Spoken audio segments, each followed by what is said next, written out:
আজকে আমরা সাইয়েদনা ওমর ফারুকের বায়োগ্রাফি সম্পর্কে জানব। ওমর ফারুক রাদিয়াল্লাহু তাআলা আনহু, the super hero of this উম্মাহ। এই উম্মার সুপার হিরো তিনি, ঠিক কি না? ওনার মুখের আগে লাঠি চলতো বেশি। সুবহানাল্লাহ পড়বেন না? মাঝে মাঝে লাঠি চালানোর দরকার আছে না নাই? সাইয়েদনা ওমর ফারুক আমাদের জন্য অনুপ্রেরণা। Is the real super hero of Muslim উম্মাহ। তিনি এই উম্মার রিয়েল সুপার হিরো।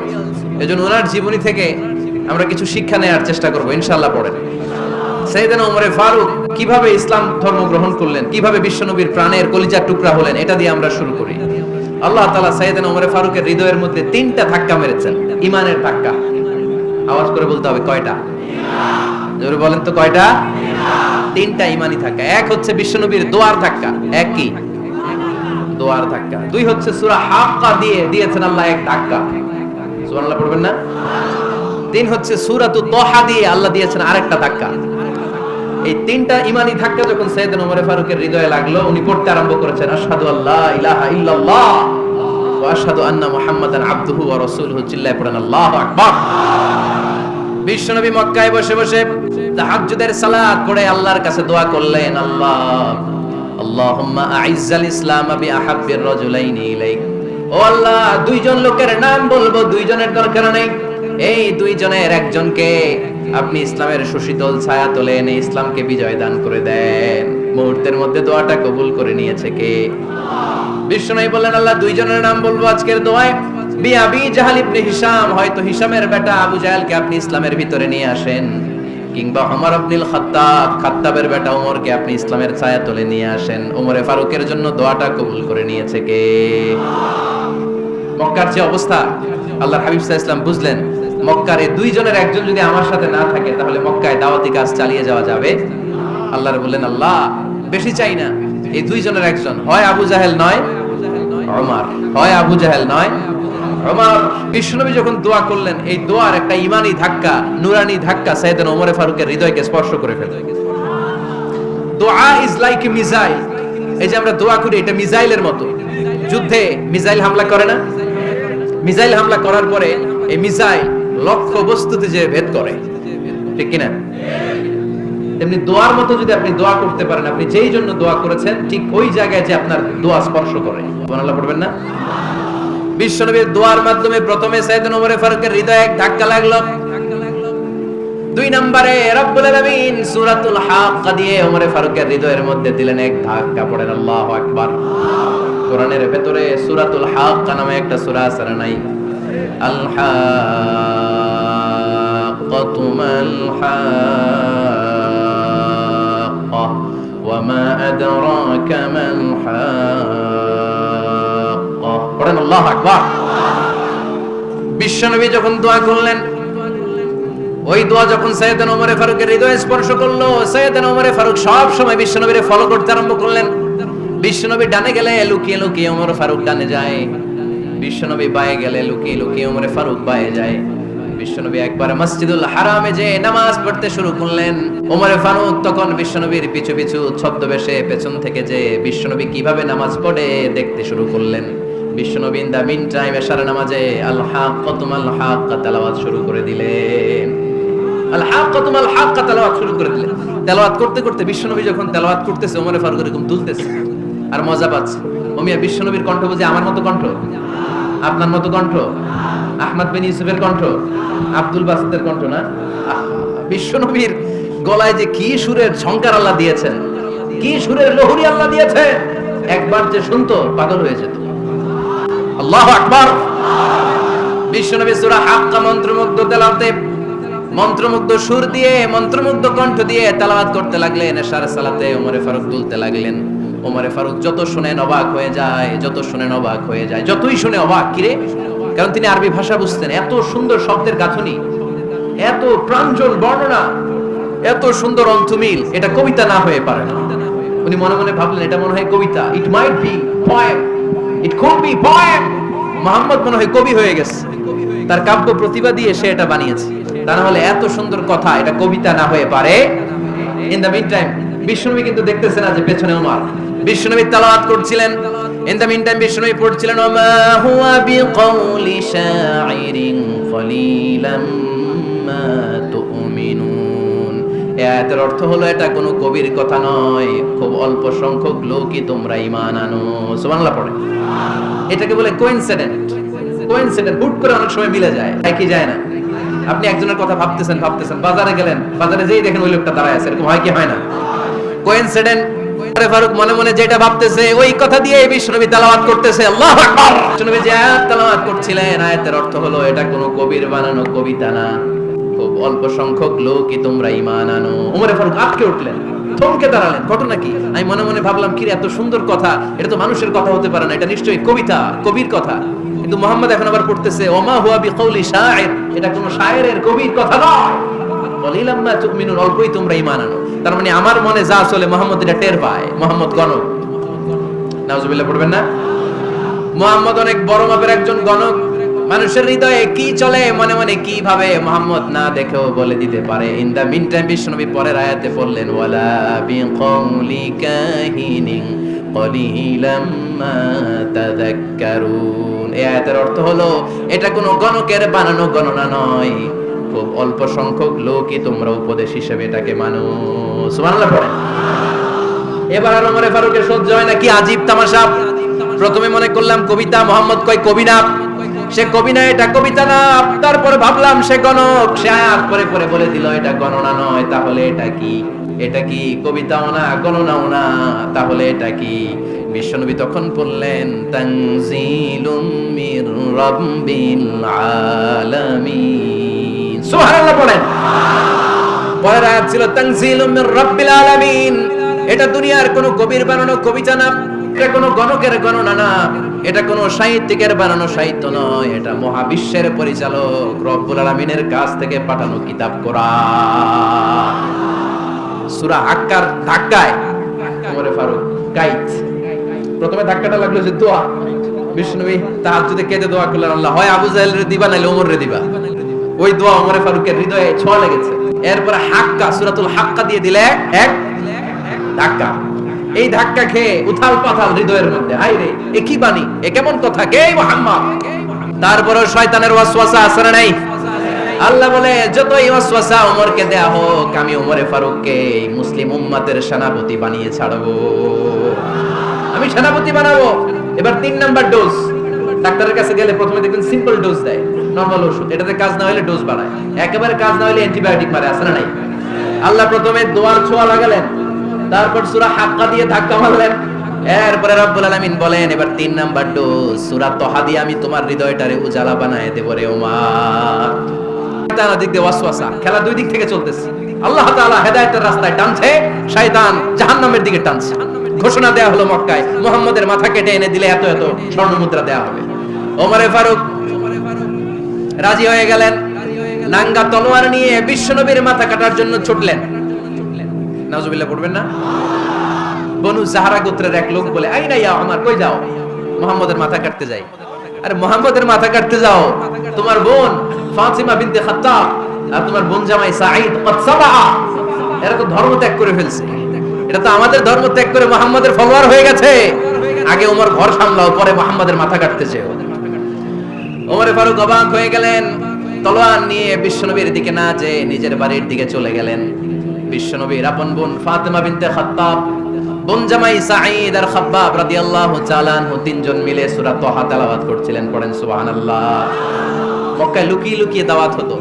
খাব্বাব রাদিয়াল্লাহু তাআলা আনহু একটা চামড়ার ফলকের মধ্যে সূরা তাহার কয়েকটা আয়াত এনে ওমর ফারুকের বোন আর বোন জামাইকে শিক্ষা দিচ্ছে, ট্রেনিং দিচ্ছে। সুবহানাল্লাহ পড়েন।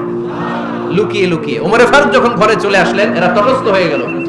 সাইয়েদনা খাব্বাব বিছানার তলায় লুকিয়ে গেলেন। ওমর ফারুক বললেন দরজা খোলো। ফাতিমা বিনতে খাত্তাব দরজা খোলার পরে নির্মম ভাবে সাইয়েদনা ওমর রাদিয়াল্লাহু তাআলা আনহু বোনের গায়ে আঘাত শুরু করে দিল। বোন জামাইকে আহত করতে শুরু করলো আর বলতে শুরু করলো, তোরা পাগল হলি কেন? কি আছে ওই মুহাম্মাদের মধ্যে? কি জাদু নিয়ে এসেছে?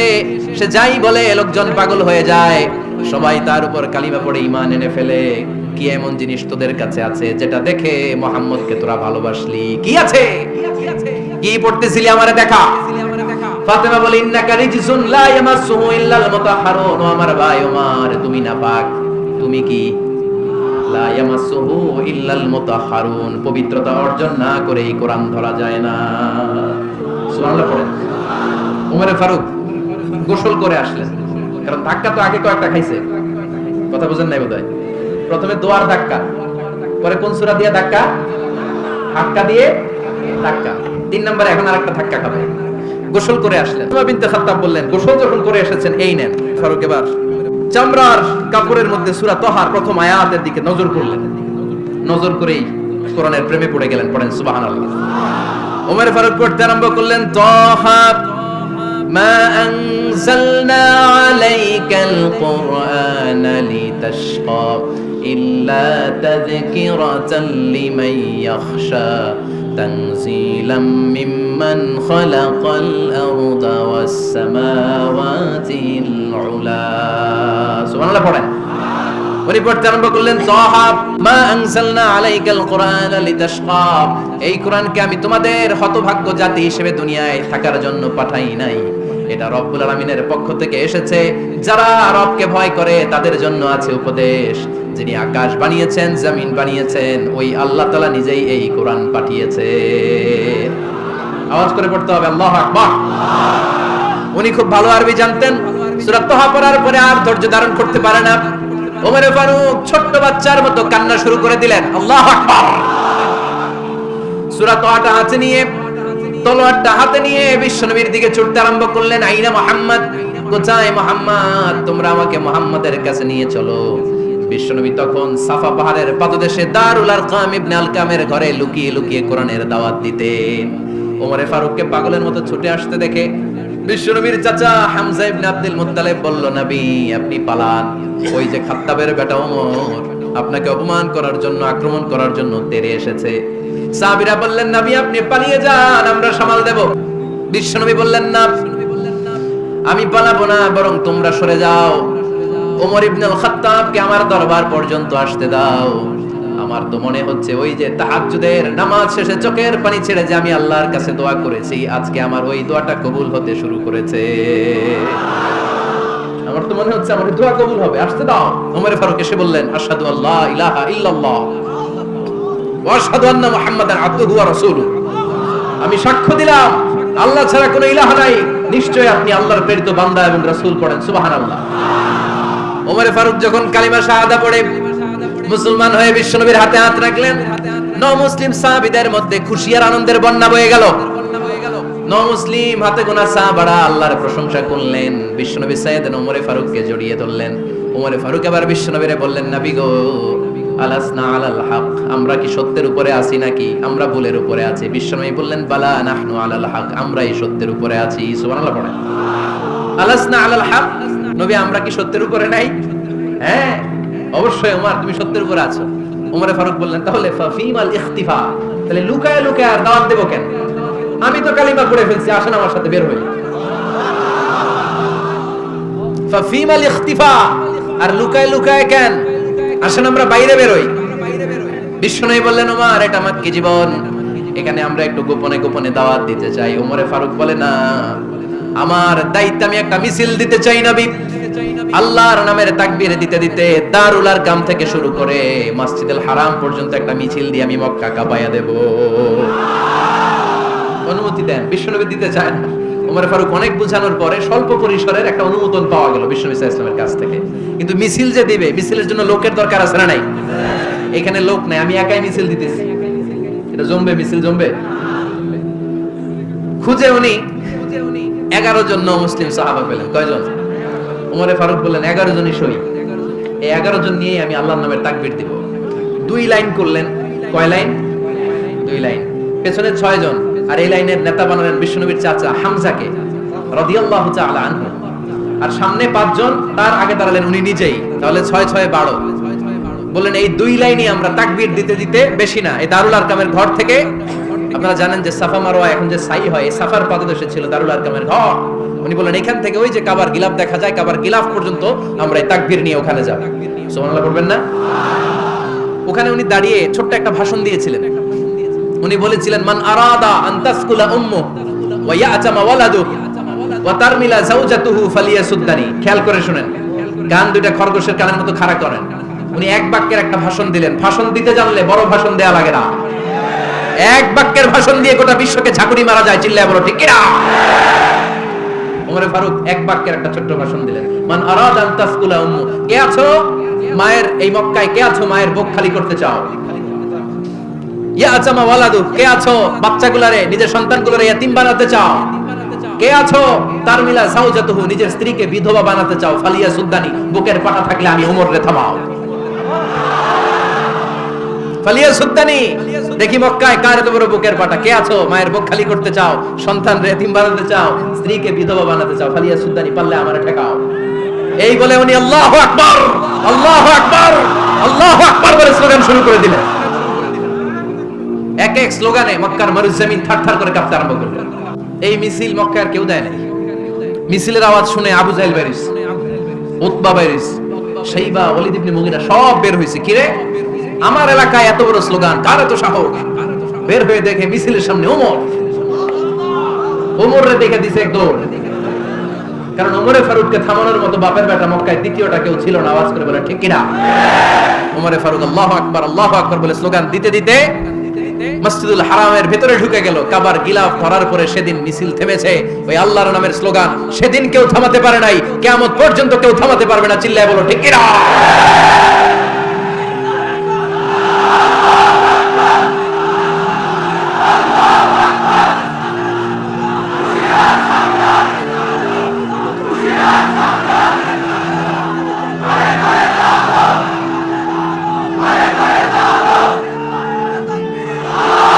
ওইরকম একটা ওমরের দরকার, আমাদের বেশি চাই না। জোরে বলেন ঠিক কিনা? দাও খোদা দাও আমায় আবার ওমর দারাজ দিল, দাও খোদা দাও আমায় আবার ওমর দারাজ দিল, দাও আলীর মতো বীর সেনানি, আলীর মতো বীর সেনানি জাগাতে নিখিল, দাও খোদা দাও আমায় আবার ওমর দারাজ দিল। সুবহানাল্লাহ পড়েন। একটা ওমর লাগবে, চিল্লায় বলেন কয়টা? ওই ওমরের অপেক্ষায় বাংলাদেশ সহ গোটা মুসলিম উম্মাহ, ঠিক কি না? একটা ওমরই যথেষ্ট। আমাদের সেন্ট্রাল লিডারশিপ নাই তো, আমাদের এদিকে লাথি মারলে আমরা ওইদিকে যাই, ওদিক থেকে গুতা মারলে আমরা এদিকে যাই। আমাদের রিপ্রেজেন্টেটিভ, আমাদের প্রতিনিধিত্ব করার মতো কোনো কেন্দ্রীয় লিডারশিপ নেতৃবৃন্দ গোটা বিশ্বে নাই, ঠিক কি না? আমরা সেই ওমরে ফারুকের অপেক্ষায়, আমরা সেই ইমাম আল মাহদির অপেক্ষায়। এই ওমরে ফারুক আমাদের মডেল, ঠিক কি না? থার্ড ইন পজিশন এই পুরো উম্মতের মধ্যে ওনার পজিশন নাম্বার 3। এক নাম্বার পজিশন বিশ্বনবীর, কার? 2 নাম্বার পজিশন কার? আবু বকর। 3 নাম্বার পজিশন কার? ওমরে ফারুকের। বিশ্বনবী বলতেন লা নবিয়্যা বা'দি, লা নবিয়্যা বা'দি, আমার পরে কোনো নবী নাই। ওয়ালা রাসূলা, আমার পরে কোনো রাসূলও নাই। আমার নবীর পরে আর কোনো নবী আছে? আমার নবীর পরে আর কোনো রাসূল আছে?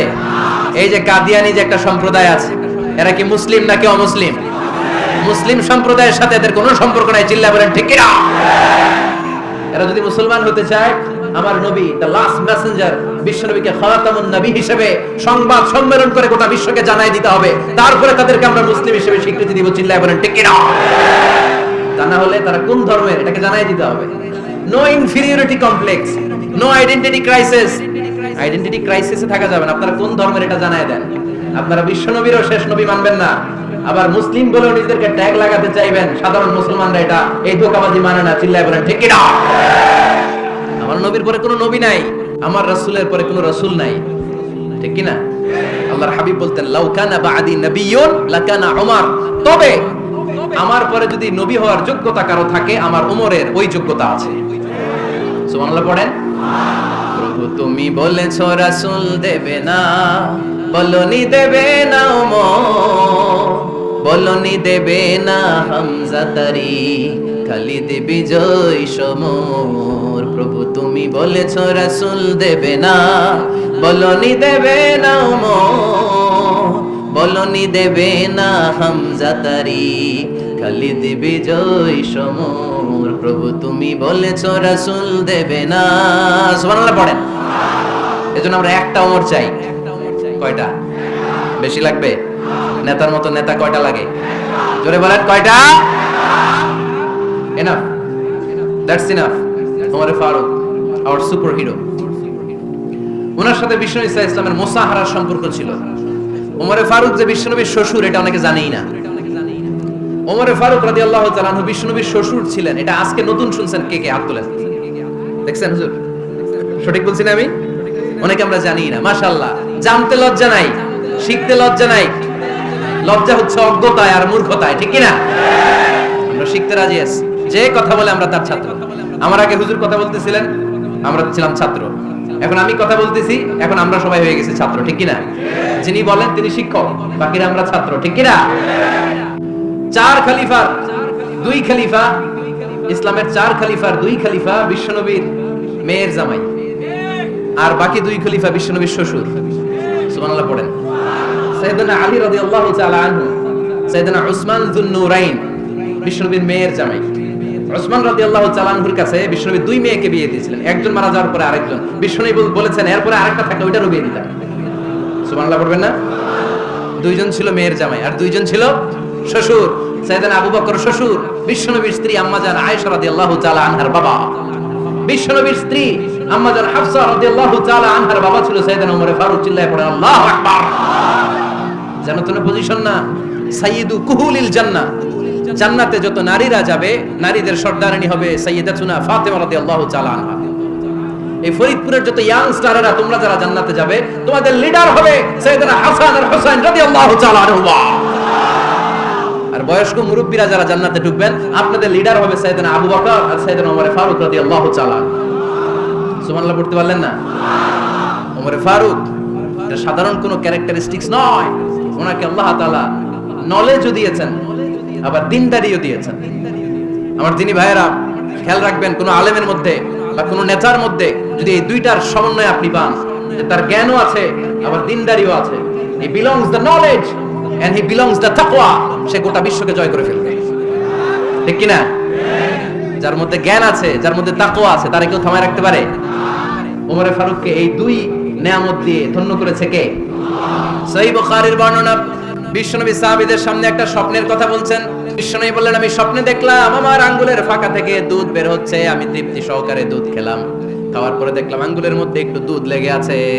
আমার আঙ্গুলে অতিরিক্ত লেগে থাকা দুধটা আমি ওমর ফারুকের মুখের মধ্যে লাগিয়ে দিলাম। সাহাবারা বললেন, ইয়া রাসূলুল্লাহ, ইয়া হাবিবাল্লাহ, মাযা আওয়ালতা বিহি, এই স্বপ্নের আপনি কি ব্যাখ্যা করলেন? আমরা তো বুঝলাম না। বিশ্বনবী বললেন, আওয়ালতু বিহি আল ইলম, আমি এই দুধ দিয়ে জ্ঞানের ব্যাখ্যা করেছি, কারণ ওমরকে আল্লাহ যেই জ্ঞান দিয়েছে গোটা বিশ্বের কাউকে এত জ্ঞান দেয় না। এজন্য স্বপ্নে যদি কেউ দেখেন যে আপনি দুধ খাচ্ছেন, তার মানে আল্লাহ তাআলা আপনার জ্ঞান বাড়ায় দিবেন। ওমর ফারুককে দুধ খেয়ে অতিরিক্ত দুধের অংশটা বিশ্বনবী আবু বকর রাদিয়াল্লাহু তাআলা আনহুর মুখে দেন নাই, সাইয়েদনা উসমানের মুখে দেন নাই, আলী রাদিয়াল্লাহু তাআলা আনহুর মুখে দেন নাই। স্বপ্নে ওই অতিরিক্ত লেগে থাকা দুধটা বিশ্বনবী ওমর ফারুকের ঠোঁটের মধ্যে লাগিয়ে দিয়েছেন। এই হাদিস থেকে প্রমাণ হয় আল্লাহ তাআলা জ্ঞানের নিয়ামতে সাইয়েদনা ওমর ফারুককে ধন্য করেছেন। আবার বুখারীর বর্ণনা, বিশ্বনবী সাল্লাল্লাহু আলাইহি ওয়াসাল্লাম আরেকটা স্বপ্নের বর্ণনা দিচ্ছেন। তিনি বললেন, তোমাদের সবাইকে স্বপ্নে আমার সামনে দাঁড় করানো হলো। আমি দেখলাম তোমাদের কারো জুব্বা নাভি পর্যন্ত, কারো জুব্বা হাঁটু পর্যন্ত, কারো জুব্বা টাকনু পর্যন্ত। ওমর ফারুককে যখন স্বপ্নে আমার সামনে দাঁড় করিয়ে দেয়া হলো, আমি দেখলাম ওমরের জুব্বা এত লম্বা, ওমর টেনে হিচড়ে তার জুব্বা নিয়ে সামনে হেঁটে যাচ্ছে। সাহাবারা বললেন, ফামাদা আওয়ালতা বিহি ইয়া রাসূলুল্লাহ, ও আল্লাহর রাসূল, এই স্বপ্ন দিয়ে আপনি কি বোঝাতে চাইলেন? আমরা কিছু বুঝলাম না। বিশ্বনবী বললেন, আওয়ালতু বিহি আদ-দ্বীন, আমি এই হাদিসের দ্বারা দ্বীনের ব্যাখ্যা করলাম। যার জামা যত লম্বা তার দ্বীনদারি তত বেশি। সুবহানাল্লাহ, আসতে পড়েন। স্বপ্নে দেখলেন কোন সাহাবীর জুব্বা নাভি, কোন সাহাবীর হাঁটু, কারোটা টাকনু, কিন্তু ওমর ফারুকের জুব্বা এত লম্বা, ইয়াজুরু থাওবাহু, তিনি তার জুব্বা টেনে হিচড়ে যাচ্ছেন। বিশ্বনবী বললেন, এটা দ্বারা আমি দ্বীন, আমি তাকওয়া, দ্বীনদারি, তাকওয়া এটার ব্যাখ্যা করেছি। তার মানে ওমর ফারুকের তাকওয়ার সামনে সব তাকওয়া পানি হয়ে যাবে। কোন সুবহানাল্লাহ। আল্লাহ তাআলা সাইয়েদনা ওমর ফারুককে দ্বীনের জ্ঞান দিয়েছেন, তাকওয়া দিয়েছেন। যুবক ভাইরা, যাকে আল্লাহ তাআলা দ্বীনের জ্ঞান দেয়, যাকে আল্লাহ তাআলা তাকওয়ার এই গুণ দিয়ে সমৃদ্ধ করে, তার জন্য গোটা বিশ্বের সব দরজাগুলোকে ওপেন করে দেয় কে? কত বড় মুত্তাকি ছিলেন সাইয়েদনা ওমর ফারুক। দিনার সমাজে কয়জন মুনাফিক ছিল বিশ্বনবী ছাড়া কেউ বলতে পারতেন না। বিশ্বনবী কোন সাহাবীকে মুনাফিকদের লিস্ট দিয়ে যান নাই, একজন সাহাবী ছাড়া। দেখি কেউ বলতে পারেন কিনা ওই সাহাবীর নাম? নাম? হুযায়ফা ইবনুল ইয়ামান রাদিয়াল্লাহু তাআলা আনহু। ওনাকে বলা হতো সাহিবু সিররি রাসূলিল্লাহ, আল্লাহ রাসূল সাল্লাল্লাহু আলাইহি ওয়াসাল্লামের গোপন তথ্যের ধারক বাহক। সুবহানাল্লাহ পড়বেন না? বিশ্বনবী ইন্তেকালের আগে মদিনার সমাজে মোট কয়জন মুনাফিক আছে এই তথ্য আবু বকরকে বলেন নাই, ওমর রাদিয়াল্লাহু তাআলা আনহুকে বলেন নাই, উসমান রাদিয়াল্লাহু তাআলা আনহু, আলী রাদিয়াল্লাহু তাআলা আনহু, আশারাতুল মুবাশশিরিনা বিল জান্নাহ কোন সাহাবীকে বলেন নাই। শুধুমাত্র কেবলমাত্র একমাত্র হুযায়ফা ইবনুল ইয়ামান রাদিয়াল্লাহু তাআলা আনহুর কাছে মুনাফিকদের লিস্টে বিশ্বনবী দিয়ে গিয়েছেন। সুবহানাল্লাহ পড়েন। মদিনায় কারা কারা মুনাফিক কেউ জানতো না হুযায়ফা ছাড়া। কে ছাড়া? নামটা আজকে মুখস্থ করেন যাতে অন্য কোনো ওয়াজে কেউ জিজ্ঞেস করলে বলতে পারেন। মুনাফিকদের লিস্ট যে সাহাবীর কাছে বিশ্বনবী দিয়ে গিয়েছিলেন, সাহাবীর নাম কি? নাম? নামটা কেমন লাগে? ভালো লাগে? অনেকে আমারে জিজ্ঞেস করে, হুজুর আমার ছেলে হবে আগামী মাসে, একটা নাম দেন। নাম দিয়ে দিলাম হুযায়ফা। যাদের হবে ছেলে, এলাকায় যাদের নেক্সট কয়েক মাসে ছেলে হবে, খালি হুযায়ফা চলবে। কি চলবে? ভালো লাগে? নামটা ভালো লাগে? রাখেন, অনেক সুন্দর নাম। উনি জানতেন মুনাফিক কারা। দেখেন ওমরে ফারুকের তাকওয়ার লেভেলটা কত হাই। ওমরে ফারুক একদিন হুযায়ফা রাদিয়াল্লাহু তাআলা আনহুর কাছে গেলেন, যে বললেন, হুযায়ফা, বিশ্বনবী ইন্তেকালের আগে মুনাফিকদের নামের লিস্টটা কারো কাছে দেয় নাই, আমার জানা নাই, সাইয়েদনা আবু বকরের জানা নাই, কোন সাহাবীর জানা নাই, তুমি ছাড়া। আমি তোমার কাছে জানতে চাই, আমি ওমরের নামটা ওই মুনাফিকদের খাতায় আছে কিনা আমার একটু বলো। আমার ওমরের নামটা ওই মুনাফিকদের লিস্টিতে একটু আছে কিনা, নামটা একটু বলো। যদি থাকে আমি ভালো হয়ে যাব। আমি নেফাকি দূর করে পাক্কা মুমিন হতে চাই। আমার নাম যদি মুনাফিকের লিস্টে থাকে আমি তো শেষ। হুযায়ফা চোখের পানি ছেড়ে দিয়ে বলে, আমিরুল মুমিনিন, কেমন প্রশ্ন করলেন আপনি? আপনি বিশ্বনবীর শ্বশুর, এই উম্মতে আপনার পজিশন 3 নাম্বার। আপনারে মুনাফিকরা ভয় পায়, শয়তান আপনারে ভয় পায়। আপনি জান্নাতে সব বয়স্ক লোকদেরকে নিয়ে জান্নাতের মধ্যে আগে আগে ঢুকবেন, কেমন করে মুনাফিকদের কাতারে আপনার নাম থাকতে পারে? ওমর সুবহানাল্লাহ পড়ে। কি বিনয়ী, কি তাকওয়া। হুযায়ফাকে যে ধরতেন, হুযায়ফা একটু বলো না আমার নামটা মুনাফিকদের লিস্টিতে আছে কিনা। ওমরে ফারুকের যদি এই টেনশন থাকে যে আমি মুনাফিক হয়ে গেলাম কিনা, আমাদের এই টেনশন থাকার দরকার আছে না নাই? হ্যাঁ, যেন সব সময় আল্লাহর কাছে দোয়া করতে হবে, আল্লাহ তুমি নেফাকি থেকে আমাদেরকে বাঁচাও। আর জোরে পড়েন আমিন। ওমরে ফারুক রাদিয়াল্লাহু তাআলা আনহু আমাদের সুপার হিরো, আমাদের সবাই বলেন আমাদের। উনি কত বড় সুপার হিরো শুনেন। উনি জুমার খুতবা দিচ্ছেন। কি দিচ্ছেন? মসজিদে নববীতে। খুতবার মাঝখানে হঠাৎ বললেন, ইয়া সারিয়াতাল জাবাল, ইয়া সারিয়াত ইবনে জানিমিল জাবাল।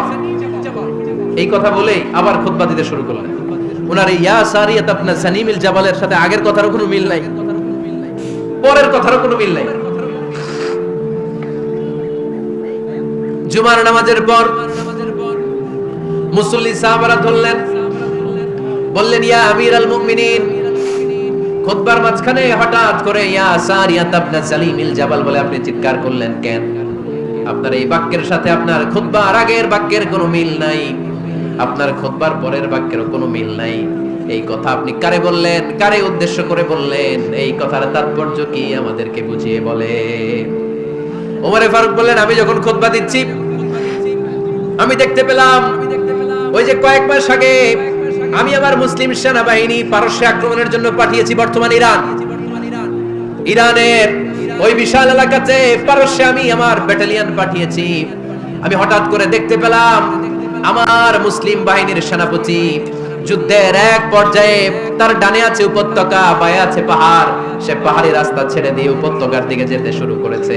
আমি দেখতে পেলাম আমার মুসলিম বাহিনী যদি উপত্যকার দিকে ছুটে বেড়ায়, কাফির মুশরিকরা আমার মুসলিম বাহিনীকে কচুকাটা করে ফেলবে। তাই আমি এখান থেকে তাদেরকে কমান্ড দিয়ে বলেছি, ইয়া সারিয়াতাল জাবাল, উপত্যকার দিকে নয় পাহাড়ের দিকে যাও, তাহলেই তোমাদের বিজয় নিশ্চিত হয়ে যাবে।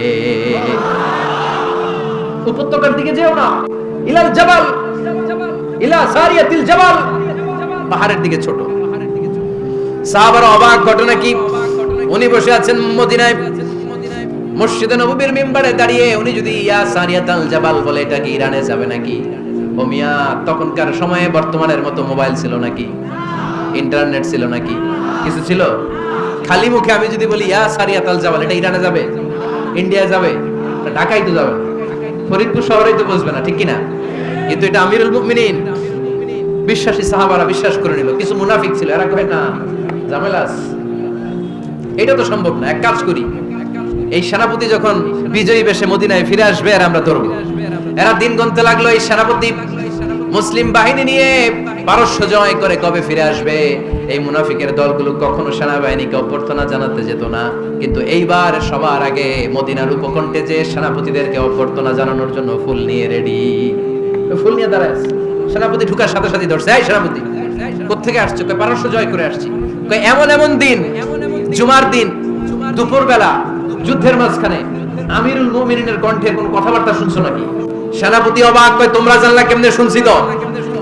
সুবহানাল্লাহ পড়বেন না? আমরা যুদ্ধে একটা ভয়ঙ্কর অবস্থার মধ্যে ছিলাম, পেছন থেকে শত্রু আমাদেরকে আক্রমণ করতে শুরু করে দিল। ডানে যাব না বায়ে যাব, সামনে যাব নাকি পেছনে যাব, রাস্তা খুঁজে পাচ্ছি না। ডান দিকে ছিল আমাদের উপত্যকার রাস্তা, বাঁ দিকে ছিল পাহাড়ি পথ। আমরা সোজা পথ হবে মনে করে উপত্যকার দিকে ছুটতে আরম্ভ করলাম। হঠাৎ করে আমিরুল মুমিনিনের কণ্ঠ বজ্র কণ্ঠে আমার কানের মধ্যে ভেসে আসলো। আমার মনে হলো আমিরুল মুমিনিন কেমন যেন আমাকে কমান্ড দিচ্ছেন আর বলছেন, ইয়া সারিয়াতাল জাবাল, ডান দিকে উপত্যকার পথে নয়, তাড়াতাড়ি পাহাড়ের দিকে সৈন্য বাহিনী নিয়ে উঠে যা। পাহাড়ের দিকে, ডানে না। This is wrong track and this is the right track.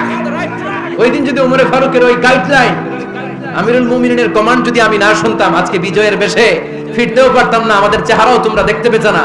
ওমরে ফারুকের ওই কমান্ড, ওই গাইডলাইন অদৃশ্য থেকে শোনার কারণে ওই পারস্যের মধ্যে আমাদেরকে সেই যুদ্ধে বিজয় দান করেছে কে? দিস ইজ ওমরে ফারুক, দিস ইজ ওমরে ফারুক। বিশ্বনবী বলতেন, ওমর মা লাকিয়াকা শাইতানু সালিকান ফাজ্জান ইল্লা সালাকা ফাজ্জান গায়রা ফাজ্জিক। ওমর, শয়তান ইবলিস যদি তোমারে কোনো রাস্তা দিয়ে হাঁটতে দেখে, শয়তান ওই রাস্তা রেখে দিয়ে অন্য রাস্তা দিয়ে হাঁটে। সুবহানাল্লাহ বাড়িতে যায় বললেন।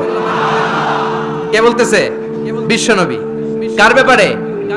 ওমরে ফারুকের ব্যাপারে। শয়তান যদি দেখে যে ওমরে ফারুক এই রাস্তা দিয়ে হাঁটতেছে, শয়তান ওই রাস্তা রেখে দিয়ে অন্য রাস্তা দিয়ে হাঁটে। সুবহানাল্লাহ পড়েন। রাত্রিবেলা আমরা আমাদের বাচ্চা ছেলে মেয়েদেরকে যখন খাওয়াই, বাচ্চারা খেতে চায় না, এরকম হয় আপনাদের ফরিদপুর এলাকায়? এই এলাকায় হয় নাকি? খেতে চায় না বাচ্চারা, এই চকলেট দেখায়া, এই মিনা কার্টুন দেখায়া, এইটা সেটা এগুলো সেগুলো বলে, গল্প টল্প বলে ভুলায়া খাওয়ানো লাগে, তাই না? তারপরও খায় না। আমারও ছোট মেয়ে আছে, খেতে চায় না, এইটা সেইটা এমনি সেমনি খাওয়ানো লাগে। তো শেষে না পেরে মা বাবা বলতে বাধ্য হয়, ওই যে ভূত আসতেছে, ভূত, তাড়াতাড়ি তাড়াতাড়ি খাও, তাহলে যে ভূত ধরবে তোমার। ওই যে বাঘ আসতেছে, বাঘ, তাড়াতাড়ি খাইলে নাহলে বাঘে কামড়াবে। বলি না আমরা? আপনারা কি বলেন? ভূত। আর কি বলেন? হ্যাঁ, আচ্ছা, এক এক জায়গায় এক একটা আমরা বলি, ভূত আসবে, বাঘ খাবে, ভাল্লুক খাবে, তাড়াতাড়ি খাও। মদিনাতে যখন ওমরে ফারুক আমিরুল মুমিনিন, মদিনার মায়েরাও বাচ্চাদেরকে খাওয়াতে পারতো না, ছোট্ট মেয়েদেরকে খাওয়াতে পারতো না, খাওয়া নিয়ে যন্ত্রণা করতো। বাচ্চারা যখন মদিনায় খেতে চাইতো না রাত্রি বেলায়, মদিনার মায়েরা বলতো, তাড়াতাড়ি খাও, হা হুয়া ইয়াতি উমর, হা হুয়া ইয়াতি উমর, তাড়াতাড়ি খা, নাহলে ওই যে ওমর আসতেছে, Omar. This is our super hero সাইয়েদনা ওমর ফারুক রাদিয়াল্লাহু তাআলা। শুধু শয়তানি ভয় পেত না, মুনাফিকরাও ভয় পেত, জমের মতো ভয়। শুধু তাই না, আমাদের আম্মাজান বিষ্ণু ইসা ইসলামের স্ত্রীরাও ওমর ফারুককে ভয় পেতেন। সুবহানাল্লাহ কবেন না? মাঝে মাঝে বিষ্ণু ইসা ইসলামের সাথে আম্মাজান আয়েশার ঝগড়া হতো, হতো না? আপনাদের ফ্যামিলিতে ঝগড়া হয়? হয় না? হয় না? কার কার দেখি? ওরে আল্লাহ, অনেক আল্লাহর ওলি আছে তো জায়গায়, ঝগড়া হয় না? কি কথা কয়, ঝগড়া হয় না বলে? বিশ্বনবীর ফ্যামিলিতে ঝগড়া হয়, আপনার ফ্যামিলিতে হয় না? মিষ্টি ঝগড়া। আর ও বিয়েই করে নাই।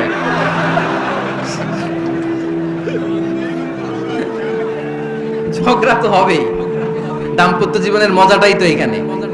কখনো ঝগড়া, কখনো আনন্দ, একটু বৃষ্টি, একটু রোদ, একটু হাসি, একটু কান্না, ভালো লাগা ভালোবাসা শেয়ার করে নেয়া, মিলেমিশে একাকার হয়ে যাওয়া, ঠিক কি না? তো আল্লাহর হাবিব সাল্লাল্লাহু আলাইহি ওয়াসাল্লামের সাথে আম্মাজান আয়েশার ঝগড়া হতো। তো একদিন ঝগড়া হয়ে দুইজন রেগে আছে। খবরদার দুইজন রেগে থাকবেন না, আবার একজন রাগলে আরেকজন থেমে যাবেন, কারণ এই ছোট্ট ঝগড়া থেকে এটা অনেক সময় বিচ্ছেদের দিকে গড়ায়। আমার প্রিয় ফরিদপুরবাসী, ভাবি রেগে গেলে আপনি রাগেন না, ওই দিন আপনি একটু ঠান্ডা থাকেন। আবার আপনি রেগে গেলে, আমার মাইকের আওয়াজ যদি ভাবিরা শুনেন, আপনারা রেগে যায় না, একটু ঠান্ডা থাকবেন। দুইজনে রেগে গেলে তো তৃতীয় বিশ্বযুদ্ধ শুরু হবে, তাই না? একজন রেগে গেলে আরেকজন ঠান্ডা। কারণ এই সামান্য ঝগড়া থেকে ইগোর কারণে এটা বিচ্ছেদ আর ডিভোর্স পর্যন্ত করায়। আর শয়তান এখানে উস্কানি দেয়, কারণ ইমানদারদের ফ্যামিলি ভাঙতে পারলে শয়তান সবচেয়ে বড় খুশি হয়, আর ইমানদারদের ফ্যামিলি টিকে থাকলে খুশি হয়ে যায় কে? আম্মা জান আয়েশা রাদিয়াল্লাহু তাআলা আনহার সাথে বিষ্ণু ইসা ইসলামের ঝগড়া হতো মাঝে মাঝে। একবার ঝগড়া হলো, বিষ্ণু ইসা ইসলামের রাগ, আম্মা জান আয়েশাও রাগ। বিষ্ণু বললেন, আয়েশা ঝগড়া করে আর কতক্ষণ থাকবো, আসো মিটমাট করি। আয়েশা রাদিয়াল্লাহু বললেন, ঠিক আছে মিটমাট করবো। তো বিষ্ণু ইসা ইসলাম বললেন, মিটমাটের জন্য কারে ডাকবো? ওমর রে ডাকি। কয় না, ওমর রে না, ওমর গালিজ, ওমর অনেক রাগে, আমার ডর লাগে। কয় তাহলে তোমার আব্বারে ডাকি। কয় ডাকেন। কি খুশি, মেয়েদের মধ্যে অভ্যাসটা আছে না নাই? তাহলে তোমার আব্বারে ডাকি, ডাকেন। ডেকে নিয়ে আসা হলো। আবু বকর রাদিয়াল্লাহু তাআলা আনহু দাঁড়ালেন, আম্মা জান আয়েশা দাঁড়ালেন, বিশ্বনবীও দাঁড়ালেন। বিশ্বনবী বললেন, আয়েশা তোমার আব্বা আসছে, এবার ঘটনা খুলে বলার পালা, তুমি বলবা নাকি আমি বলবো? আম্মা জান আয়েশা বললেন, আপনি বলেন, তবে ওয়ালা তাকুল ইল্লা হাক্কান, যেটা ঘটছে ওইটাই বললেন, মিথ্যা কথা কইেন না। আবু বকর রাদিয়াল্লাহু তাআলা রেগে মেগে আগুন, কি এই কথা তুমি কেমন করে বলো? বিশ্বনবীকে মিথ্যা কথা কখনো বলবে? রেগে মেগে দিলেন মেয়ের গালে এক চড়। বানিয়ে বলতেছি না, মুসনাদ আহমদ ইবনে হাম্বলের হাদিস। বাবার হাতের থাপ্পড়কে আম্মা জান আয়েশা উল্টে পড়লেন। সাইয়েদনা আবু বকর রাগে গড়গড় করছেন, আবার মারার জন্য তেড়ে গেলেন। এবার বাঁচার জন্য আম্মা জান আয়েশা বিশ্বনবীর পিছনে যে আশ্রয় নিলেন, বিশ্বনবী বাঁচানোর জন্য দুই হাত মেলে দাঁড়িয়ে গেলেন। পড়েন সুবহানাল্লাহ। বিশ্বনবী যখন দুই হাত মেলে দাঁড়িয়ে গেলেন, সাইয়েদনা আবু বকর রাদিয়াল্লাহু আনহু থেমে গেলেন। সাইয়েদনা আবু বকর রাদিয়াল্লাহু তাআলা আনহু ঘর থেকে বের হয়ে বারান্দায় দাঁড়ালেন। পড়েন সুবহানাল্লাহ। এবার বিশ্বনবী আম্মা জান আয়েশার কাছে যেয়ে বলেন, ইয়া আয়েশা কাইফা রাআইতিনি আনখাসতুকি মিনার রাজুল, দেখছো কেমনে বাঁচাইলাম? আমি না থাকলে ভর্তা বানাই ফেলতো আজকে। আমি বাঁচাইছি তোমারে, আমি আমার লগে ঝগড়া করে তুমি। লজ্জায় পড়ে আম্মা জান আয়েশা খিলখিল করে হেসে দিলেন, বিশ্বনবীও হেসে দিলেন। দুইজনের হাসির মধুর আওয়াজ শুনে সাইয়েদনা আবু বকর বাইরে থেকে অবাক, কিরে এতক্ষণ না ঝড় তুফান, এখন দেখি হাসি। সালাম দিয়ে অনুমতি নিয়ে ভিতরে ঢুকলেন। ঢুকে দেখেন আম্মা জান আয়েশাও হাসে, বিশ্বনবীও হাসে। এই হাসি দেখে আবু বকর রাদিয়াল্লাহু আনহু হেসে দিলেন। আরশের উপর থেকে খুশি হয়ে গেলেন কে? এবার সাইয়েদনা আবু বকর রাদিয়াল্লাহু তাআলা আনহু বললেন, ইয়া রাসূলুল্লাহ আশরিকানি ফি সিলমিকুমা কামা আশরাকতুমানি ফি হারবিকুমা। ও নবী, যুদ্ধ লাগলে, দুইজন যুদ্ধ লাগলে মীমাংসার জন্য যেমনি আমারে ডাকেন, এরকম হাসি আর আনন্দের মুহূর্তেও আমারে একটু ডাকেন। আশরিকানি ফি সিলমিকুমা কামা আশরাকতুমানি ফি হারবিকুমা। নবী, আপনাদের মধ্যে ঝগড়া লাগলে সন্ধি করার জন্য আমারে যেমনি ডাকেন, আপনাদের হাসি খুশি আনন্দ খুনসুটি এই মজাদার মুহূর্তগুলোতে আমারে বঞ্চিত রাখেন না, আমার একটু ডাকেন। সুবহানাল্লাহ পড়েন। এই মুসনাদ আহমদ ইবনে হাম্বলের হাদিস শোনার উদ্দেশ্য হচ্ছে, বিশ্বনবী প্রথমে ওমর ফারুকের নাম বলেছিলেন। সাইয়েদনা আয়েশা বলে, না আমি ডরাই। হাইবাত, দিস ইজ কল্ড হাইবাত উমা। একবার বিশ্বনবীর সব বিবিরা ধরলেন, ও নবী আমাদেরকে এটা দেন, ওইটা দেন, ঘরে এটা নাই, ওইটা নাই, ওইটা নাই। বিশ্বনবীকে, আমার কাছে কিচ্ছু নাই, যদি এমনি আমার বউ হয়ে থাকতে চাও থাকো, তাহলে তা না হলে যা লাগবে কিনে দেবো, সাথে সাথে তালাকও দিয়ে দিব। কিছু দিতে পারবো না, আমার নাই তো, সামর্থ্য নাই। কিন্তু বিবিরাও ছাড়ে না, এটা দেন, ওইটা দেন। বিশ্বনবী রহমতের নবী, বিবিদেরকে বুঝাতেও পারেন না। বিবিরা আবদার করতেছে, নবী এটা লাগবে, ওইটা লাগবে। ইন দ্য মিন টাইম বিশ্বনবী একজনের সালাম শুনতে পেলেন। কে যেন দরজায় দাঁড়িয়ে বলতেছে, আসসালামু আলাইকুম। বিশ্বনবী দরজার দিকে তাকালেন, তাকিয়ে বললেন, ওয়া আলাইকুম আসসালাম। আর বুঝতে পারলেন এটা আমার ওমরের সালাম। সালাম দেওয়ার পরে বিবিদের দিকে তাকায় দেখে একজন বিবিও নাই, সব অন্দর মহলের ভিতরে দৌড়। সুবহানাল্লাহ পড়তে পারলেন না? This is our super hero Omar. এরকম ওমর একটা লাগবে, চিল্লায় বলেন কয়টা? একটা ওমর গোটা বিশ্বকে সোজা করে দিবে। একটা ওমর সবল আর দুর্বলের সব পার্থক্য দূর করে দিবে। মাজলুমের উপর জালিমের অত্যাচারের অবসান ঘটায় দিবে। গোটা বিশ্বটাকে সাম্য, মৈত্রী, ভালোবাসার ইনসাফ দিয়ে পরিপূর্ণ করে দিবে। সেই ওমরের অপেক্ষায় আমরা। নিজের ছেলেকে 80টা বেত মেরেছেন। কয়টা? 80টা বেত মেরেছেন। এই ব্যাপারে অনেকগুলো বর্ণনা পাওয়া যায়। সবচেয়ে সহিহ বর্ণনা হচ্ছে মুয়াত্তা ইমাম মালিকের বর্ণনা। ওমর ফারুক রাদিয়াল্লাহু তাআলা আনহুর ছেলে আব্দুর রহমান মারুফুন বিআবি শাহমা ছিলেন মিশরে। ওখানে নাবিজ খেয়েছিলেন। নাবিজ হচ্ছে আরব দেশের লোকেরা দুধের মধ্যে শক্ত খুরমা রাত্রে বেলা ঢেলে দিত। ঢেলে দিলে সারা রাত ওই খুরমার রসটা দুধের সাথে মিশে দুধটা লাল হয়ে যেত। এটারে সকালবেলা খেত, খুব সুস্বাদু। এটাকে বলে নাবিজ। কিন্তু এটা রাতে ভিজাইলে সকালেই খাইতে হয়, রেখে দিলে আবার একটু সমস্যা হয়। এটা অনেকটা তারির মতো হয়ে যায়, মাতলামি চলে আসে। তো ওমরে ফারুকের ছেলে নাবিজ খেয়েছেন, মদ খাননি, নাবিজ। কিন্তু নাবিজ খাওয়াতে সাকরান চলে এসেছে। সাকরান চলে আসাতে এটা যখন প্রমাণিত হয়েছে, আমর ইবনে আল-আস রাদিয়াল্লাহু তাআলা আনহু নাকি 80 বেত মেরেছেন মিশরে। তবে নিয়ম হচ্ছে সবার সামনে, কিন্তু সবার সামনে না মেরে একটু গোপনে মেরেছে। এই তথ্য যখন ওমরে ফারুকের কাছে এসেছে, উনি বললেন না, মারতে হবে সবার সামনে, আলাদা মারলা কেন? ও মদিনায় ফিরে আসলে আমি আবার 80টা মারব। মদিনায় ফিরে আসার পরে সাইয়েদনা ওমরে ফারুক ওই আগের 80টারে আর ধরেন নাই, নিজ হাতে আবার 80টা বেত মেরেছেন। এই বেত মারার 1 মাস পরে এই আবু শামা ইন্তেকাল করেছে। অনেক ঐতিহাসিক বলে এই বেতের আঘাতে মরেছে, কেউ কেউ বলেছে নিজের রোগের কারণে মরেছে। কিন্তু দিস ইজ দ্য ইনসাফ সিস্টেম অফ উমর। নিজের ছেলে বলে ছেড়ে দেয় নাই, এখন নিজের ছেলে হইলে 7 খুন মাফ, নেতার ছেলে হইলে 10 খুন মাফ, এলাকার মরণের ছেলে হইলে 10 খুন মাফ। নো পার্সিয়ালিটি ইন ইসলাম। ইসলামে পার্সিয়ালিটি নাই। আপনি নেতার ছেলে হন, আপনি বিজনেস ম্যাগনেটের ছেলে হন, আপনি যেই হন না কেন, ইসলামের দৃষ্টিতে সবাই সমান। চিল্লায় বলেন ঠিক কিনা? বনু মখজুমিয়া গোত্রের এক নারী চুরিতে ধরা পড়ল। সাহাবারা বললেন, নবী, মদিনা সবচেয়ে ভেরি প্রেস্টিজিয়াস এন্ড ডিগনিফাইড ফ্যামিলির মেয়ে, আপনি হাত কাটেন না, কারণ ইসলামের নিয়ম চুরি করলে কি কেটে দাও। বিশ্বনবী বললেন, বলো কি? হাত না কাটার জন্য তোমরা আমাকে রেকমেন্ড করছো? এটা আল্লাহর আইন, পৃথিবীর কেউ রেকমেন্ড করলো শোনার ক্ষমতা আমার নাই, কারণ আইনটা দিয়েছে কে? লাউ কানাত ফাতিমাতু বিনতি মুহাম্মাদিন সারাকাত লাকাতা মুহাম্মাদুন ইয়াদাহা। আরে বনু মাখজুমিয়া মেয়ে তো দূরের কথা, আমার কলিজার টুকরা ফাতেমাও যদি আজ চুরিতে ধরা পড়তো, তার হাত কেটে দিতে আমি 1 মিনিটও দেরি করতাম না। দিস ইজ ইসলাম। এই হচ্ছে ওমরে ফারুকের মানাকিব। এরকম ওমরে ফারুক কয়টা লাগবে? আওয়াজ করে বলতে হবে, কয়টা লাগবে? একটা লাগবে। এই সাইয়েদনা ওমরে ফারুক মদিনার প্রথম চিফ জাস্টিস ছিলেন।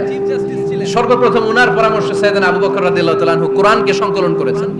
আমরা এই যে কোরআন পড়ি 30 পারা, এমদাদিয়া লাইব্রেরির 114টা সূরা, কত সুন্দর সন্নিবেশ করা হয়েছে, এখানে সাজানো হয়েছে।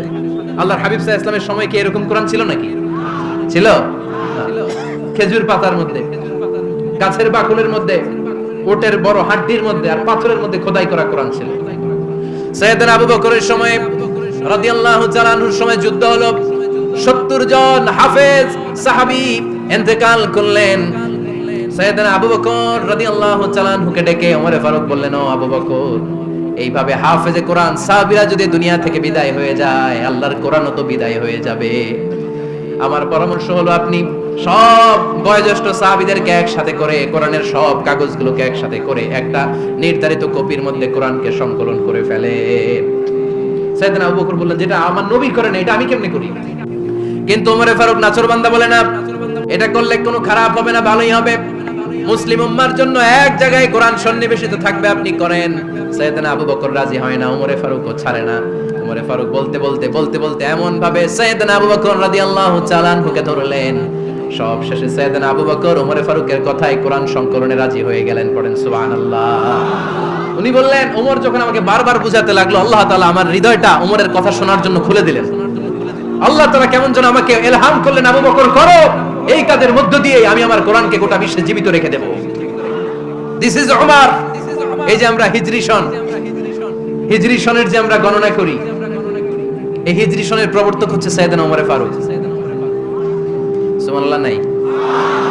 আপনাদের মনোযোগ আছে না গেছে? কই ঘুমায় গেলেন মনে হয়? তাকবীর দেন তো একজন আওয়াজ করে।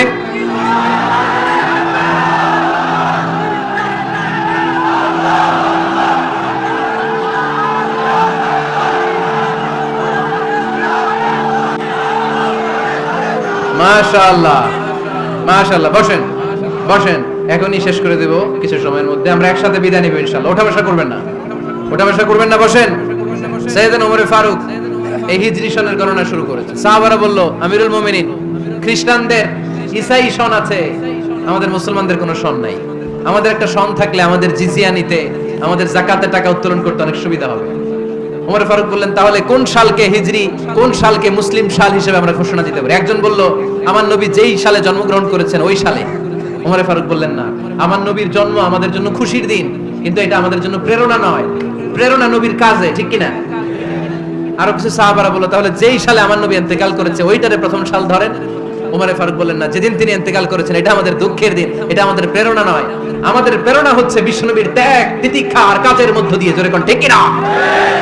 ওমর ফারুক বললেন, যেদিন বিশ্বনবী ইসলাম রক্ষায় নিজের মাতৃভূমি ছেড়ে মক্কা থেকে মদিনায় গিয়েছেন, ওই দিনটাকে হিজরি প্রথম দিন ধরে আমরা হিজরি সাল গণনা করে শুরু করে দেব।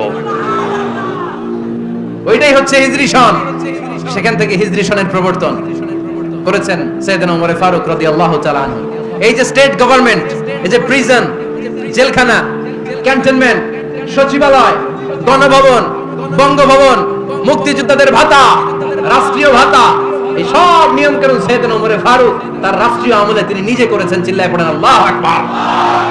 মুসলমানদের আলাদা কারেন্সি, নিজস্ব মুদ্রা ব্যবস্থা নিজে চালু করেছেন। সৈনিকদের মধ্যে যারা বিবাহিত, প্রতি 6 মাস অন্তর অন্তর 1 মাসের ছুটি কাটাতে তারা ফিরে আসবে, সাইয়েদনা ওমর ফারুক চালু করেছেন। চিল্লায় আওয়াজ করে পড়েন আল্লাহু আকবার। এই যে আমরা 20 রাকাত সালাতুত তারাবি পড়ি রমাদানে, করেন না আপনারা? এটা সাইয়েদনা ওমর ফারুক চালু করেছেন। সুবহানাল্লাহ পড়তে পারলেন না?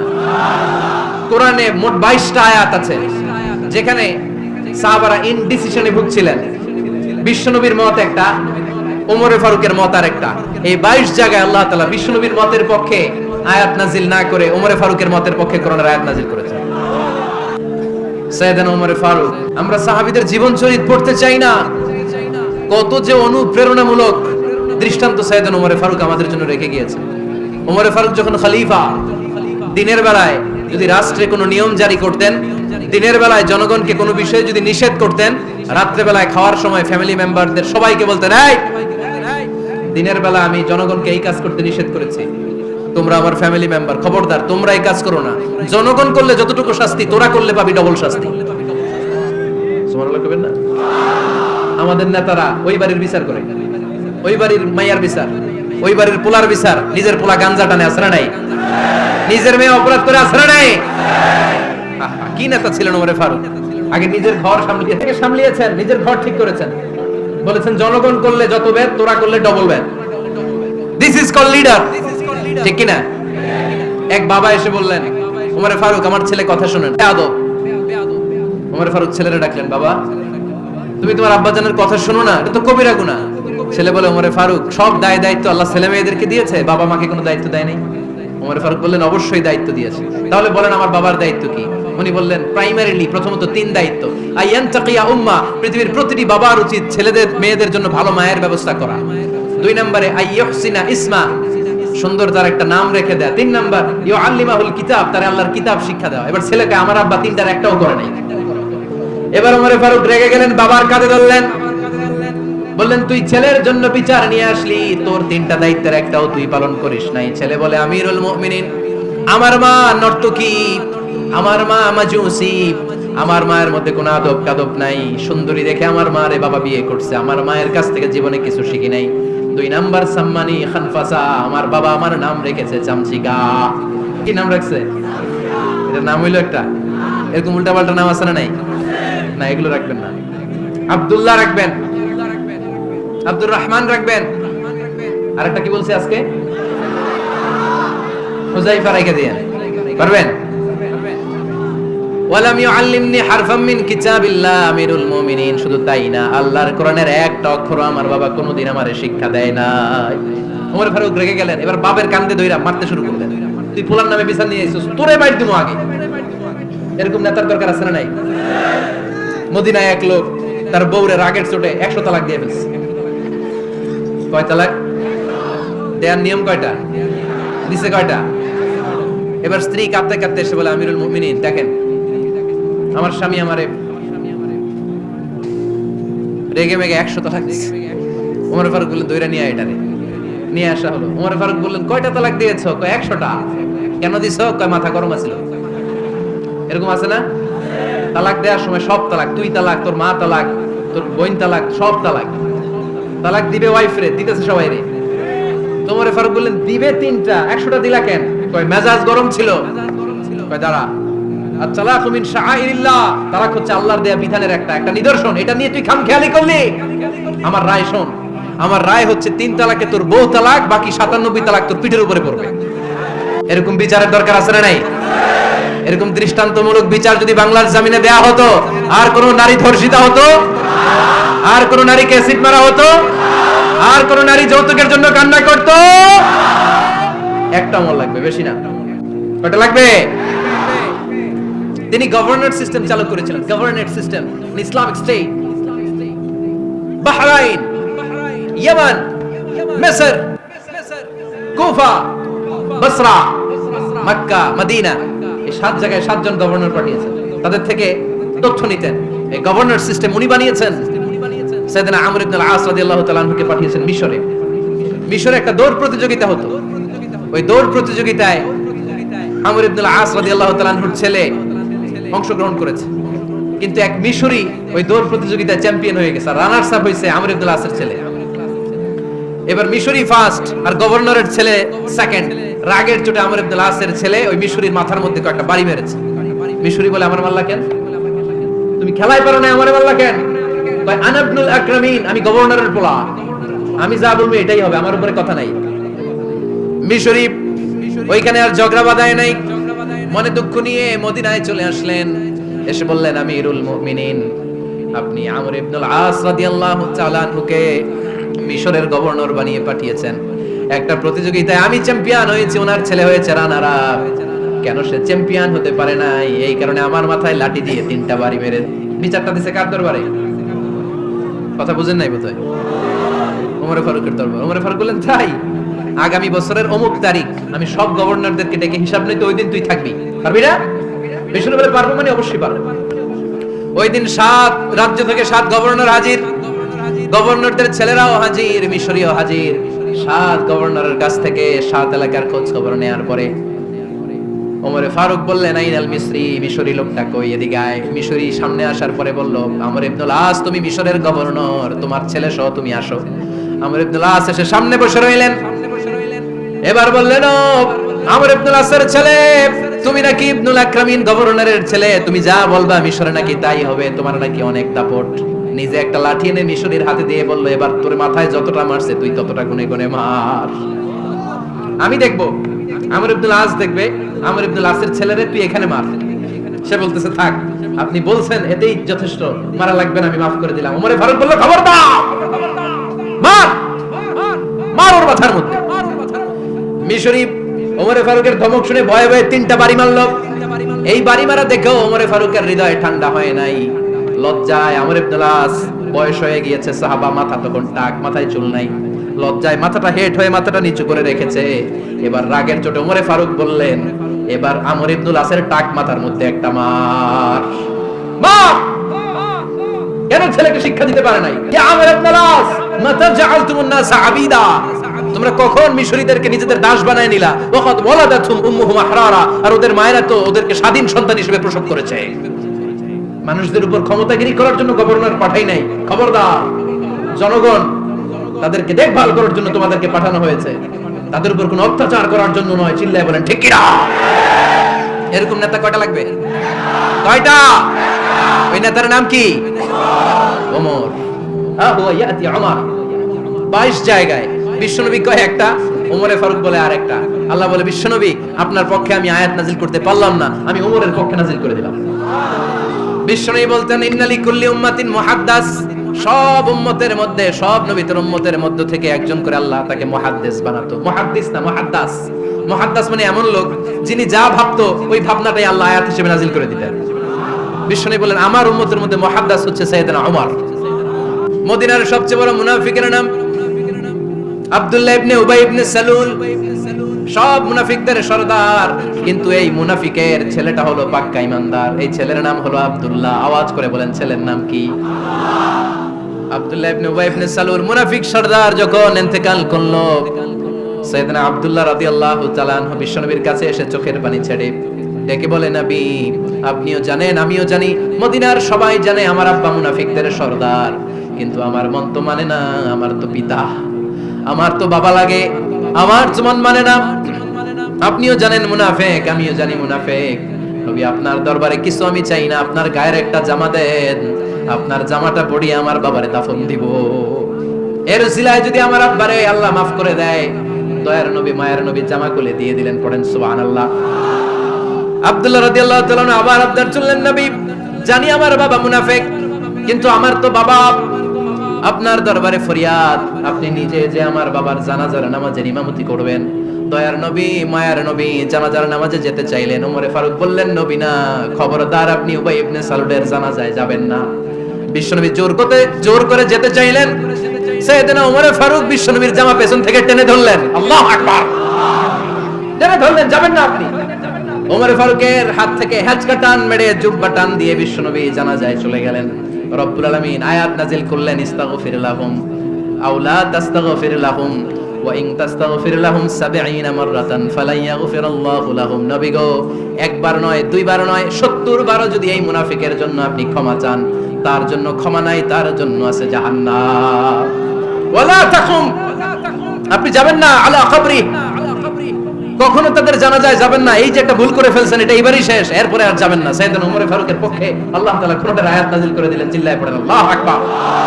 এভাবে 22টা জায়গায় ওমর ফারুক যা বলেছে, এটা নিয়ে একটা আলাদা আলোচনা হইতে হবে, আলাদা একটা আলোচনা লাগবে যে 22টা আয়াতে আল্লাহ তাআলা বিশ্বনবীর পক্ষে কোরআনের আয়াত নাযিল না করে সাইয়েদনা ওমর ফারুকের পক্ষে আয়াত নাযিল করেছেন। চিল্লায়ে পড়েন সুবহানাল্লাহ।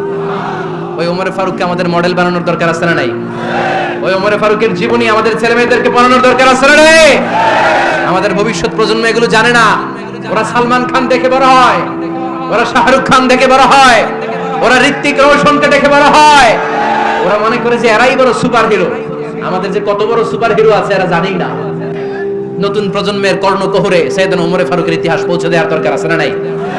ওমর ফারুকের ইন্তেকালের ঘটনাটা বলেই আমরা মুনাজাতের দিকে যাব। শুনবেন? শুনতে চান? উনি স্বপ্নে দেখলেন একটা লাল মোরগ ওনাকে 3টা ঠোকর মেরেছে। উনি জুমার নামাজে, জিলহজ মাসের শেষ সপ্তাহে জুমার নামাজে বললেন যে একটা লাল মোরগ 3টা ঠোকর মেরেছে। মুগীরা ইবনে শুবা রাদিয়াল্লাহু তাআলা আনহুর দাস আবু লুলু আল মাজুসি, এই লোকটা খঞ্জর বানাতে পারতো। মুগীরা রাদিয়াল্লাহু তাআলা আনহুর দাস। মুগীরা প্রতিদিন 4 দিরহাম করে চার্জ করত, যেহেতু দাস।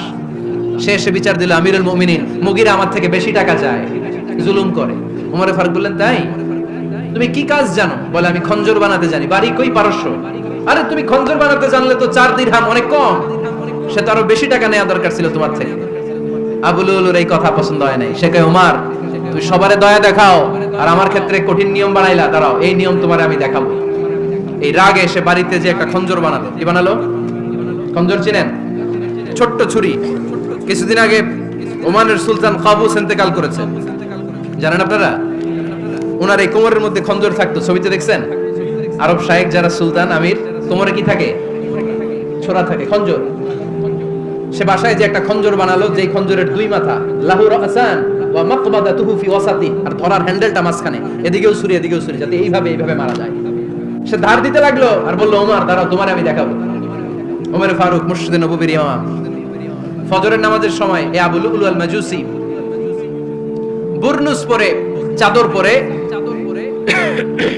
লুকিয়ে লুকিয়ে, সে অগ্নি উপাসক, মুমিন নয়। ওমর ফারুককে অ্যাটাক করার জন্য গেলেন মসজিদে নববীতে। ওয়াকানু ইউসাল্লুনা বিগালাস, তখন ওনারা অন্ধকারে নামাজ পড়তো। নামাজের সময় যখন হলো, লুকিয়ে লুকিয়ে প্রথম কাতারে ওমর ফারুকের পিছনে মুয়াজ্জিনের পাশে দাঁড়ালেন, হাতে খঞ্জর। ইকামত হলো, ওমর ফারুক সালাত শুরু করলেন, ফজরের সালাত। আল্লাহু আকবার। নামাজ শুরু করলেন, সূরা ফাতিহা বললেন।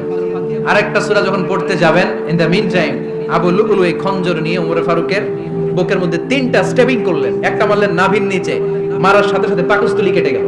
আরেকটা মারলেন পাজরে, পাজর ছিঁড়ে গেল। 3টা মারার পরে ওমর ফারুক বললেন, কাতালানি আল কাল, এক কুকুর আমাকে মেরে ফেলেছে। পেছন থেকে এক সাহাবীকে টান মেরে সামনের দিকে নিয়ে গেলেন, তুমি নামাজের ইমামতি করাও। আর ওমর ফারুককে বাকিরা ধরাধরি করে পেছনে নিতে আরম্ভ করলেন। আর এই আত্মাই আক্রমণ যে করেছে, সে কাতারের মাঝখান দিয়ে যেতে আরম্ভ করলো আর 2 দিকে ছুরি মারতে আরম্ভ করলো। 13 জন সাহাবীর গায়ে ছুরি মেরেছে, 7 জন সাহাবা স্পট ডেথ, জায়গায় মৃত্যু। এই ভয়ঙ্কর অবস্থা দেখে এক সাহাবী বুরনুস, এক ধরনের জুব্বা আছে মাথাওয়ালা, অনেকে জ্যাকেট পরছেন না এরকম মাথাওয়ালা, লম্বা জুব্বা আছে, আরবরা শীতে পরে মাথাওয়ালা। এই মাথাওয়ালা জুব্বা বের করে এক সাহাবী জালের মতো তার দিকে উড়ায় মারল। ওই বুরনুসের মধ্যে পেঁচিয়ে আবু লুলু মাটিতে পড়ে গেল আর সুইসাইড করে ফেললো, নিজের বুকে নিজে মেরে আত্মহত্যা। যেই সাহাবীকে ইমামতির জন্য দাঁড় করালেন, উনি ছোট্ট সূরা দিয়ে প্রথম রাকাতে সূরা আল কাউসার, দ্বিতীয় রাকাতে সূরাতুল ইখলাস দিয়ে নামাজ শেষ। ওমর ফারুক বেহুশ। ওমর ফারুক কি? হ্যাঁ, বেহুশ। সবাই কান্নাকাটি করতেছে, সবাই দেখতে গেলেন, এখন হুঁশ ফিরে না। মুখের মধ্যে মুখ খুলে রাষ্ট্রের চিকিৎসক মুখের মধ্যে দুধ দিলেন, ওই নাভি দিয়ে দুধ বের হয়ে যায়, পাকস্থলী কেটে ওখান দিয়ে দুধ বের হয়ে যাচ্ছে। তারা বললো ওনারে বাঁচানো সম্ভব না, দেখেন হুঁশ ফিরে কিনা। হুঁশ ফিরলে ওনার পরে কে আমির হবে, উনি যেন প্যানেল ঠিক করে দিয়ে যায়। সবাই তাকিয়েছে ওমরে ফারুকের চোখের দিকে। আল্লাহর মেহেরবানিতে ঘন্টা খানিক পরে উনি চোখ খুললেন। চোখ খোলার পরেই বলেন নাই ও মা আমি মরে যাই। চোখ খোলার পরে উনি বলেন নাই কে মারলো আমারে। চোখ খোলার পরে উনি বলেন নাই আমার পরে নেতা কে হবে। চোখ খোলার পরে সর্বপ্রথম কথাটি ছিল আসল্লান নাস, আমার নেতৃত্বে যে ফজরের নামাজটা শুরু হয়েছিল এটাকে ঠিকমতো তোরা পড়েছিলি? আমার নেতৃত্বে যে ফজরের জামাত শুরু হয়েছিল সেটা ঠিকঠাক মতো সমাপ্ত হয়েছিল কিনা আগে বল। আসল্লান নাস, নামাজটা হয়েছে কিনা বল। সুবহানাল্লাহ কইতে পারলেন না? This is Umar, hour super hero. নেতা অনেকগুলো লাগে না, এরকম নেতা একটাই যথেষ্ট যে গোটা বিশ্বকে কাঁপায় দিতে পারে। চিল্লায় বলো ঠিক কিনা? আমরা চাই আমাদের ছেলেগুলো ওমরে ফারুকের মতো বড় হোক। আমরা চাই আমাদের ছেলে মেয়েগুলো খাব্বাব, খুবাইব, সাইয়েদনা আলী, উসমান, আবু বকর রাদিয়াল্লাহু তাআলা আনহুর অনুসরণে বড় হোক, ঠিক কিনা? আমরা একটা ওমর চাই যিনি আমাদেরকে সালাতের শিক্ষা দিয়ে গিয়েছেন, ইন্তেকালের আগে বলেছেন সাল্লান নাস। এজন্য আমরা যেন নামাজ কখনো নষ্ট না করি।